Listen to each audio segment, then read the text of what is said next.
Salve, salve, rapaziada! Estamos aqui mais uma vez de volta para mais uma linha do Professor Rafa. Dessa vez a gente vai continuar o nosso bate-papo sobre transporte passivo e discutir um dos tipos de transporte passivo mais recorrente nas provas do Enem e dos vestibulares de uma forma geral, que é a nossa querida, famosíssima, tão querida, tão tchutchuca, a osmose, meu amigo.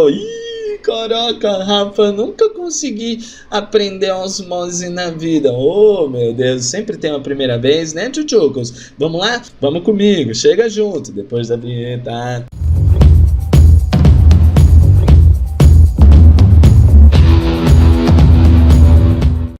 Beleza, meus bimbinhos. Continuando aqui o nosso bate-papo sobre transporte passivo. Nesse momento a gente brinca agora um pouco mais sobre a tal da osmose. Moçada, osmose é uma parada que envolve o movimento de solvente, tá? Cuidado que até agora a gente estava brincando sobre o movimento de soluto, glicose, íons, enfim, lipídios e tudo mais. Então, agora a gente não vai mais brincar desse tipo de substância. Agora a gente vai falar sobre a água, que é o solvente dessas substâncias. Ai, Rafa, como é que eu vou saber quem é solvente e quem é soluto? Cara, eu vou te falar uma parada. Escuta bem o que eu vou te dizer, tá? Tudo, absolutamente tudo, que não for água é soluto, tá? Qualquer substância que não for água é soluto. Rafa, e o solvente, o que é? É a água. Então, quando a gente diz que rola um movimento de solvente, é porque a gente está falando que está rolando um movimento de água. De onde para onde? Do hipotônico para o hipertônico. Como é que a gente vai entender essa parada aqui do hipotônico e do hipertônico, tá, moçada? Vamos pensar no seguinte, ó. Uma solução hipotônica, deixa eu botar aqui no cantinho. Uma solução hipotônica é uma solução que apresenta um nível de concentração mais baixo. Uma solução hipotônica é uma solução que apresenta um nível de concentração mais baixa. Como é que eu meço, moçada, a concentração de uma substância, né? Ou de uma solução, na verdade. A concentração de uma solução vai ser medida por meio da divisão entre a disponibilidade de substâncias dissolvidas na água, né? Vamos chamar isso aqui de soluto. E vai ser dividido pela quantidade de água. Então, o que acontece? Uma solução hipotônica é uma solução pouco concentrada. Para você diminuir a concentração de uma substância, o que você pode fazer? Pode diminuir a quantidade de soluto, ou você pode aumentar a quantidade de água.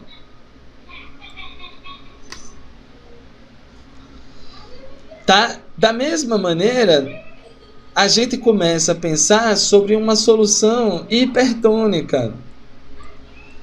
O que é uma solução hipertônica, Rafa? É uma solução que apresenta uma concentração elevada.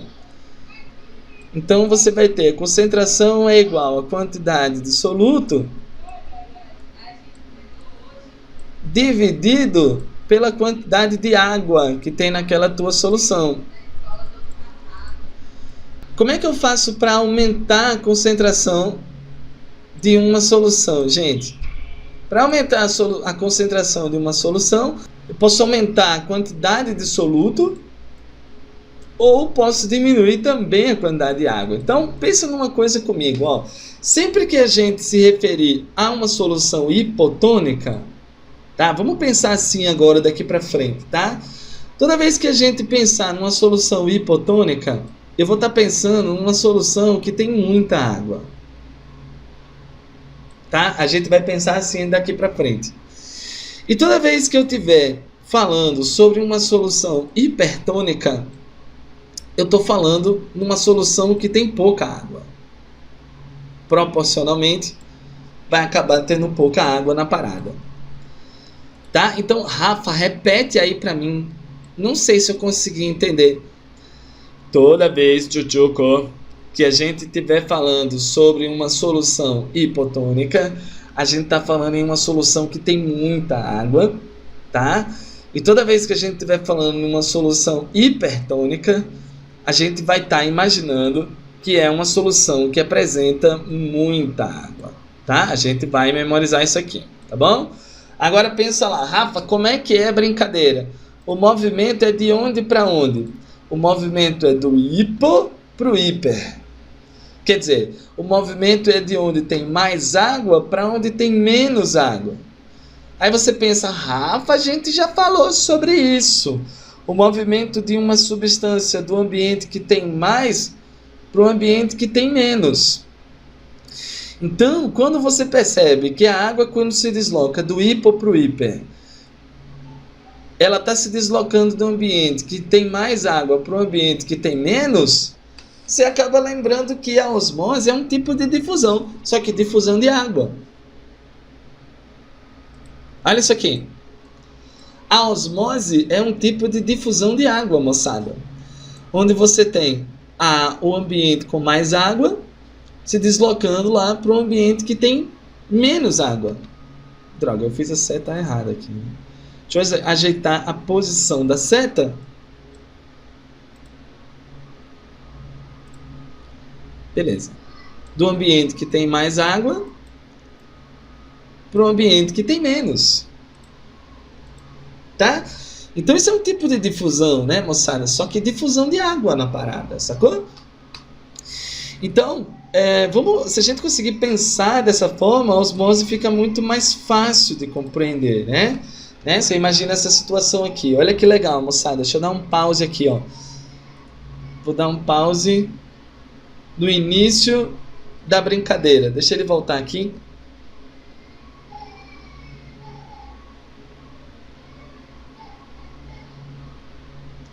Bom, olha só essa imagem aqui. Olha só essa imagem nesse instante. Olha só.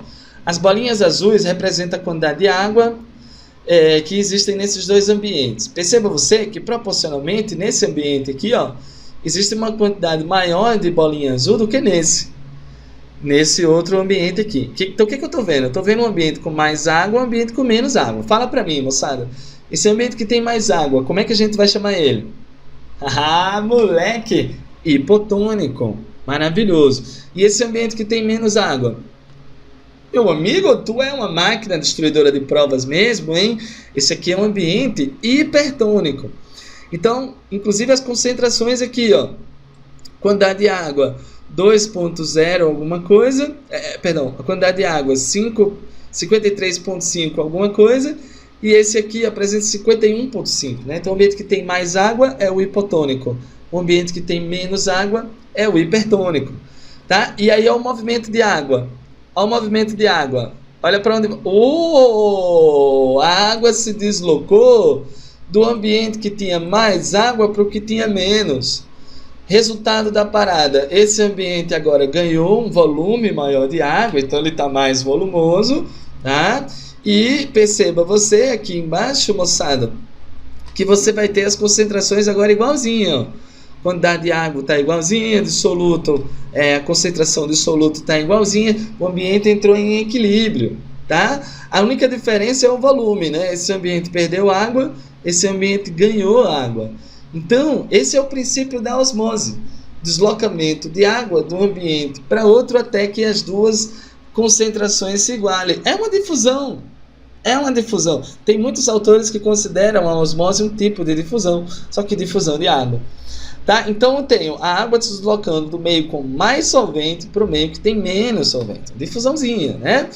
Então a gente vai ter que a água vai atravessar a membrana, a bicamada, principalmente por uma proteína chamada de aquaporina, que são essas proteíninhas aqui, ó, moçada. São proteínas transmembrana que permitem, ó, o fluxo de água. Lembrando que a água é polar e esses fosfolipídios aqui, eles são apolares, né? Então eu preciso de uma forcinha, eu preciso de uma ajuda para a água atravessar. Inclusive, você pergunta assim, Rafa, a osmose é um tipo de difusão? Que tipo de difusão? Difusão simples ou facilitada? Bom, eu poderia dizer que a osmose é um tipo de difusão facilitada, né? É um caso especial de difusão facilitada na natureza, tá? Então você tem aqui, ó, um exemplo bem interessante. Se tu pega uma hemácia que apresenta uma concentração de 0,9% de sal e colocou num ambiente como a água do mar, que tem 3,5% de sal, o que vai acontecer? A água ela vai se deslocar do ambiente menos concentrado para um ambiente mais. Quem é o ambiente menos concentrado, moçada? O ambiente com 9% de cloreto. O ambiente mais é a água do mar. Então, se a gente expõe uma célula nossa à água do mar, ela vai perder água, ela vai se desidratar na parada. E esse movimento de osmose, ele é discutido em algumas questõezinhas. E para a gente conseguir compreender melhor como funciona, a gente vai pegar aqui, ó, moçada, a osmose em células animais e a gente vai discutir como ela acontece em determinadas circunstâncias, tá? Lembrando que as células animais são elásticas, né? Elas não têm a presença da parede celular, então a célula animal se deforma de um jeito a ponto de, às vezes, até explodir de tanta água que entrou. Eu vou fazer uma análise em 3 situações, tá? A primeira situação, eu vou pegar uma hemácia de 0,9%, que é a concentração normal de sal das hemácias, e colocar ela na água do mar com uma concentração de 3,5%. É esse caso aqui, ó. Vamos ver o que acontece. Olha só. Vou colocar a célula em uma solução hipertônica. Olha o que rolou. Opa, tchutchuco, olha o que rolou. Você está tendo um deslocamento de água da hemácia para um ambiente mais concentrado, que é a água do mar, que é a solução hipertônica. Então, se eu soltar o vídeo aqui, ó, olha o que aconteceu. A hemácia ela reduziu de volume, ela se desidratou, e esse fenômeno a gente conhece como sendo plasmólise, também conhecido como crenação. Agora, uma segunda situação, moçada, você pega uma hemácia e devolve, coloca ela num ambiente que tem uma concentração muito parecida, ó, 0,8 para 0,9. É uma situação como essa aqui, ó. O que eu estou tendo é isso aqui, ó. A hemácia, 0,9% no meio quase isotônico, né? A concentração bem parecida. Essa célula, a água vai se deslocar, ó, de onde tem menos concentração para onde tem mais. Então a água vai entrar na célula de novo. A célula vai voltar a ganhar água, mas não vai ser um aumento suficiente para provocar a sua ruptura. A única coisa que vai acontecer é que ela vai sair daquele estado de plasmólise, né? E vai voltar para o seu volume natural, vai acontecer o que a gente chama de deplasmólise. Então a brincadeira vai ficar mais ou menos assim, ó. Coloquei a célula numa solução isotônica, a água entrou, mas entrou numa boa, né? A célula ganhou volume, mas não tanto a ponto de acabar estourando, tá? Agora, quando a gente passa aqui, ó, para uma situação em que você tem uma hemácia 0,9% sendo colocada em água destilada 0%, moçada, aí o que rola? A água sai de onde tem menos concentração para onde tem maior concentração, né? Você vai ter um ganho excessivo de água porque a diferença de concentração era muito grande, e vai acontecer isso aqui, ó. Rafa, olha o que aconteceu com a minha hemácia. Ganhei tanta água por causa da diferença de concentração que eu acabei aumentando demais o volume, e isso acabou rompendo a minha membrana, né? Esse fenômeno, essa ruptura, ela vai ser chamada de plasmoptise. No caso das hemácias, quando uma hemácia sofre plasmoptise, a gente acaba chamando isso de hemólise, tá? Então, só para fechar, coloquei a célula no ambiente hipertônico, que eu estou mostrando os íons, tem muito íon hipertônico, ó. Perdi muita água, chamo de plasmólise, tá? Vou colocar agora numa solução muito baixa, concentração muito baixa, ganho água demais, a hemácia, putufo, se rompe na brincadeira. E por último, tchutchuco, se eu colocar a hemácia numa solução de concentração semelhante, eu vou ganhar um pouquinho de água, mas não tanto vou manter o meu volume, e isso a gente vai chamar de deplasmólise, tá? É isso que acontece com células animais em ambientes de concentrações diferentes. Agora, vamos analisar o que acontece com as células vegetais quando a gente aplica uma situação semelhante. A grande diferença, célula vegetal tem parede celular, né? A parede celular ela tem um pequeno grau de flexibilidade, portanto é muito resistente. Então a parede celular ela não permite essa deformação da célula como na célula animal. Então, analisando aqui as três situações, uma célula vegetal no meio hipertônico, você vai ter isso aqui, ó. No meio hipertônico, a célula vegetal perde água, perde água, perde água, o volume total da célula não se altera, o que vai alterar é o volume do citoplasma, né? Que diminuiu bastante por causa da perda de água, mas a parede celular ela não se deformou por conta disso, tá?